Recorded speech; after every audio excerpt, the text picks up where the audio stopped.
Salut tout le monde! Aujourd'hui, on va faire un test de produit et on va parler d'une marque qui est très connue, qui est très célèbre et qui est la marque Kong. Alors, je vous montre celui-là parce que ça, c'est le Kong classique, l'original, on va dire, et c'est sans doute le plus connu. Mais aujourd'hui, on va faire un truc bizarre, on va parler du Frisbee Kong. Cette année, j'aimerais bien vous faire plein de tests de produits comme ça et ça va me donner, on va dire, une excuse pour gâter mes chiens et acheter plein de trucs, ce qui serait plutôt cool. Donc le Kong classique, lui, vous le connaissez bien. Enfin, en tout cas, quand on vous parle du Kong, en général, c'est lui. Et ce Frisbee, eh bien, on va voir que c'est pas le... C'est un produit en... Tu le veux? Je sais que tu le veux, mon gars. C'est un produit un peu en demi-teinte, on va dire. Il a ses côtés super chouettes. Et... il a ses gros soucis. Alors, le premier gros souci que je vais vous dire, c'est que c'est pas un frisbee. Alors, quand je vous dis c'est pas un frisbee, ça veut pas dire que vous pouvez pas le jeter, le faire flotter et sans doute laisser votre chien l'attraper. Mais si vous voulez vous diriger vers un sport comme du frisbee freestyle ou des choses comme ça, c'est vraiment pas le bon produit. Le premier problème qu'il a, c'est qu'il est trop lourd. Alors, quand je dis qu'il est trop lourd, si je prends là un autre frisbee, qui pour le coup est un... alors lui, il est cassé, il a déjà bien servi et tout et tout. Attends, flûte. Oui. Si je prends celui-là, il fait à peu près 100 grammes. Ils ont un diamètre à peu près comparable. Hein. Le Kong est légèrement plus grand, mais ça ne se joue pas à grand-chose. Ils sont censés avoir un petit centimètre d'écart. Donc, une centaine de grammes, là où le Frisbee Kong est à 200 grammes. Donc, si je l'envoie, ben, j'ai un risque de blessure qui est beaucoup plus important. Tant en soi, ce Frisbee est plus mou, les bords sont plus mous et surtout, je ne sais pas si vous voyez ce que je fais là, mais c'est pas que c'est pas rigide,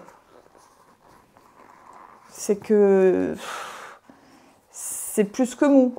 Vous pouvez l'enrouler, le tourner, en faire ce que vous voulez. Enfin, je peux le replier par-dessus. Il n'a aucune forme de solidité à part les fameux bords. Du coup, si vous voulez vous orienter vers un sport ou si vous voulez jeter un truc à votre chien occasionnellement pour le faire attraper et tout. Alors, je vais déjà vous dire qu'il y a plein de règles de sécurité pour faire ça correctement. Mais ça, c'est pas le bon modèle. Et d'ailleurs, c'est un modèle avec qui vous ne pouvez pas réaliser la majorité des figures. C'est-à-dire que la première figure qu'on propose en général aux débutants, enfin moi c'est comme ça qu'on me l'a appris en tout cas, c'est de faire un roller. Donc le roller, décaler un tout petit peu, on prend le frisbee sur la tranche, regarde, c'est lui, et on l'envoie pour qu'il roule sur le côté. Alors là j'ai réussi, mais honnêtement une fois sur deux il s'effondre sur lui-même. Parce que il n'a juste pas assez de tenue. Alors, il est très excité par les autres frisbees, tout simplement parce que lui, ça fait 3 jours qu'il joue avec, et les autres ne sont jamais sortis. Puisque normalement, un frisbee, on dit que c'est du consommable, hein, c'est du consommable.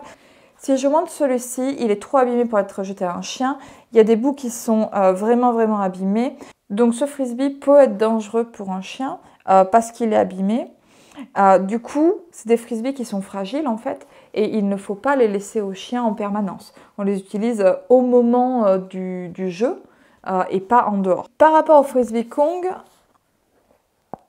je peux le plier, certes, mais une fois qu'il est plié, je ne vais pas pouvoir faire autre chose sans risquer de le casser.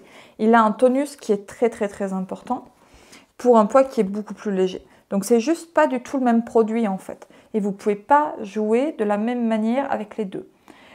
Ce frisbee-là, je le recommande néanmoins, pas pour être jeté, à la limite pour faire des rollers au sol, donc vraiment sur la tranche, si vous arrivez à le faire, bon courage.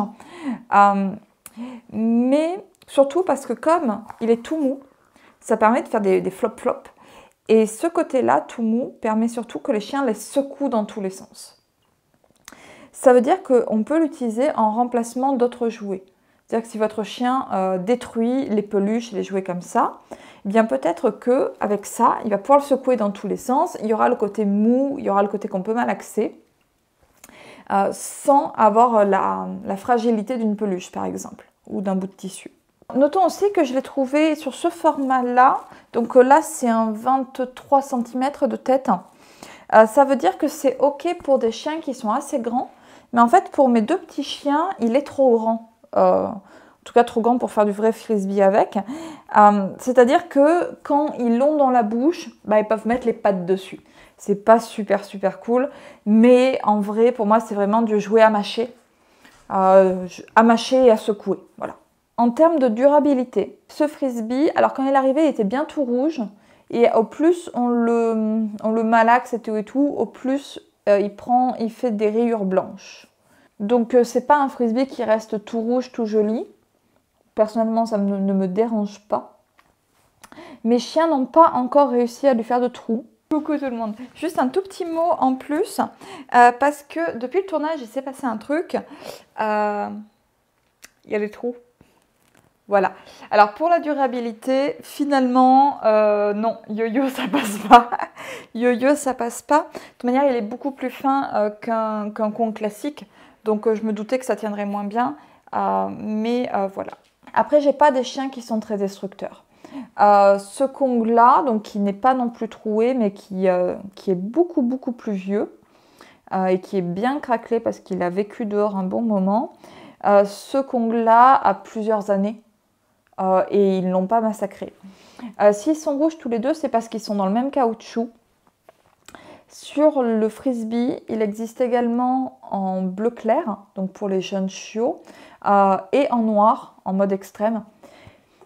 Vu comme il est lourd en rouge, ne jouez surtout pas au frisbee avec des Kongs noirs, avec la version noire, parce que ça va être très lourd et vous allez potentiellement faire mal à vos chiens.